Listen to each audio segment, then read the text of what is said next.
Kings of the North. So good to see that. The Chicago Bears just got massive injury news leading into this game against the Pittsburgh Steelers. So I want to get into this in this video. This goes way beyond the Aaron Rodgers wrist injury. Here we are, Kings of the North. I'm going to say this while I can. This is so much fun. Let's enjoy this. But before we get started, happy birthday to Caleb Williams. I hope this finds you blessed. And for the comments, what do you think is going to be our record by the end of the year? Can we keep stacking wins? Can we win this division? Leave your prediction in the comments and we will chop it up. Let's get into this here. The Bears are about to face an absolute gauntlet of games moving forward. If they keep first place in this division, they will have certainly earned it. But now injuries are popping up.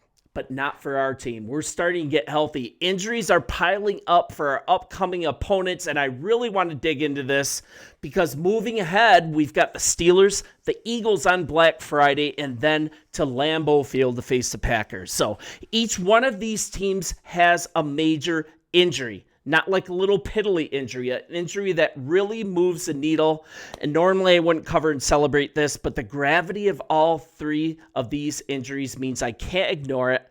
And obviously the Steelers' injury to Aaron Rodgers, I'm going to cover that. But first, let's start with the Philadelphia Eagles, and this is absolutely crazy. The Eagles are going to be without all-pro right tackle Lane Johnson for at least 4 to 6 weeks, and it's a Liz Frank foot sprain. That's according to NFL Network's Mike Garafolo and Ian Rappaport.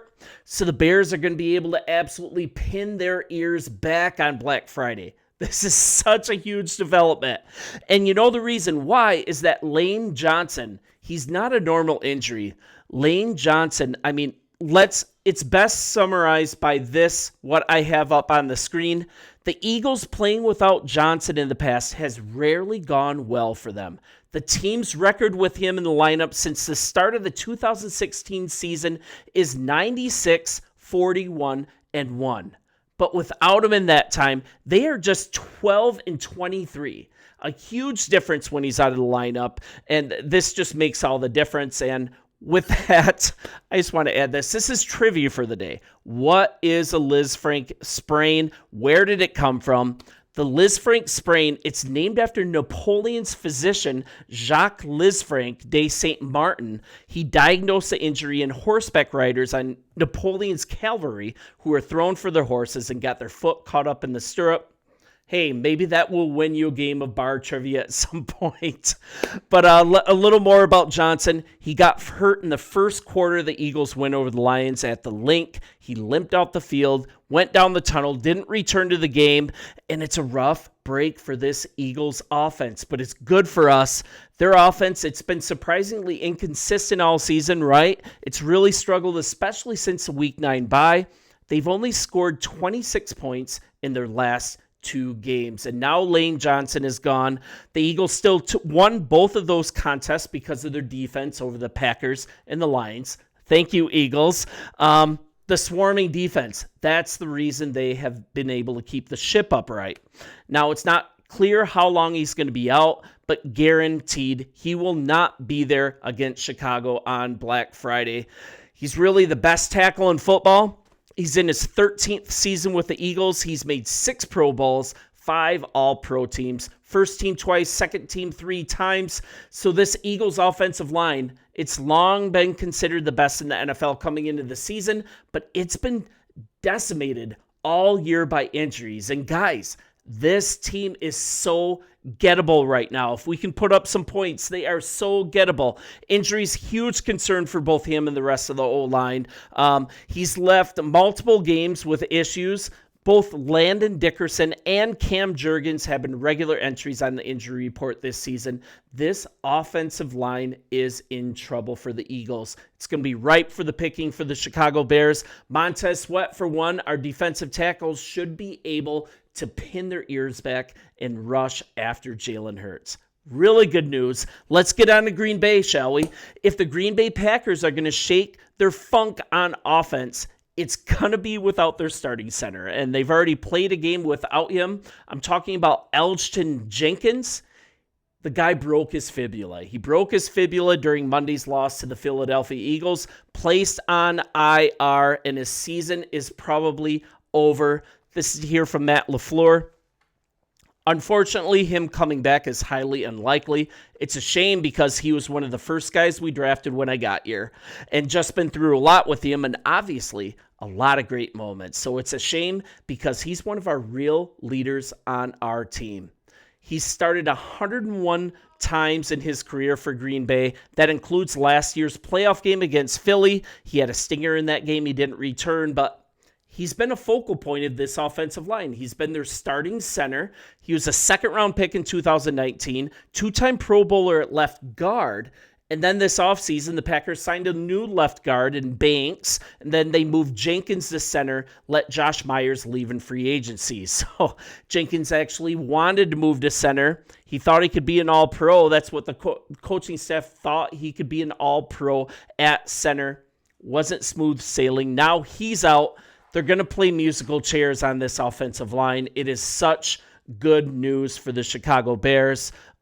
Sean Ryan, he started all 17 games at right tackle last season, and the first 4 at right guard this season. He replaced Jenkins on Monday.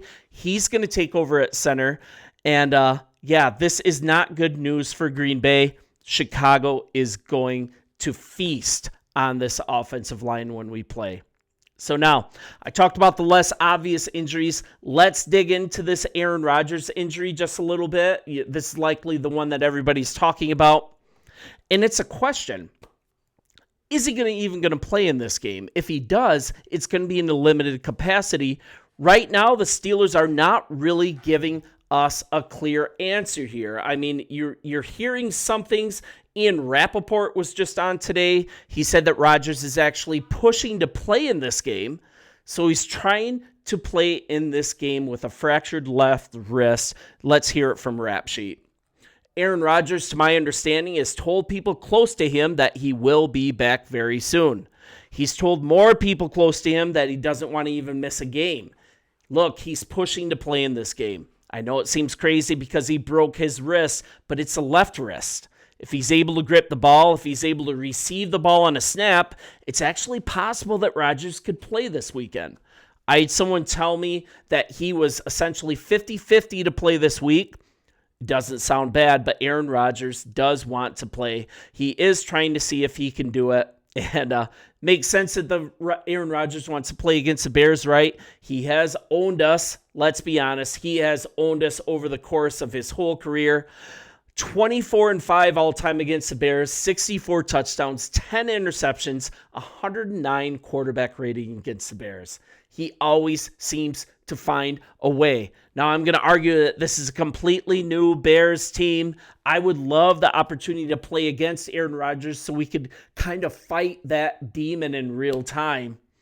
But if we don't have to fight it, if we can face Mason Rudolph and his mustaches instead, I think I would way rather face Rudolph just because of the history. But if Aaron Rodgers wants to play with a broken wrist, bring it on. He's got 19 TD passes against 7 interceptions this season while averaging 196 passing yards per game.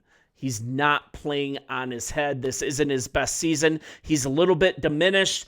And once again, if he can't play, we're going to be talking about Mason Rudolph coming up against us. And once again, I'd love to play him this week, put a final stamp on his career with a therapeutic for the Bears victory, but we will take every advantage we can get to 8 wins. More on this during the week as it develops. That was a lot today, right? 3 major injuries on 3 upcoming opponents. There's no way this isn't of huge benefit to the Chicago Bears. I'm all for it. We'll take everything that we can get. And you know what? Let's win all 3. Let's win all 3. Let's get to 9. Let's get to 10 wins. Let's keep this moving. Continue to be kings in the North. I think it's very plausible that we can do so. First, let's get past the Steelers. So you guys are awesome. Help me out if you haven't already. Hit the subscribe button. We are pushing towards 10,000 subscribers. I have you to thank for growing this channel. Cool community here. You guys are the best. We'll chop it up in the comments and bear down. We'll talk soon.